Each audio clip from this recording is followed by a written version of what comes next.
مساكم الله بالخير.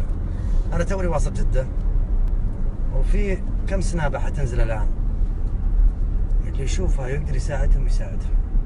راح أزور عائلة الآن، أسأل الله أن يفرج همهم، وراح أحط تلفون أمهم.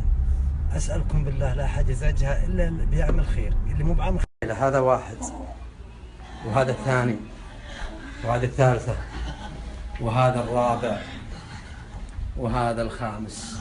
أسألكم بالله اللي يقدر يعالجهم ويتبناهم ويدخلهم مستشفى في جدة، يا من أعطاكم الله وأغناكم، أسألكم بالله، أسألكم بالله توجههم. أمهم تقول علاجهم في مستشفى الملك فيصل التخصصي. هذه رسالة أوجهها لكل من أعطاها الله يا جماعة. خمسة وكلهم حالي أم شوقي 20 سنة. 20 سنة. أسأل الله يجعلها موازين أعمال. الأولى 20 سنة وهذا من 15 ومن هذا 10 سنين. أنتوا شفتوا الحالة، اللي يقدر يخدمهم أو يوصلهم لا يتأخر عليهم أبد. أسأل الله يجعلها موازين أعمالكم. السلام عليكم. على فكرة العائلة ما لها أي حساب في البنك، وعائلة فقيرة جدا جدا جدا، يعني حتى حساب ما عندها حساب.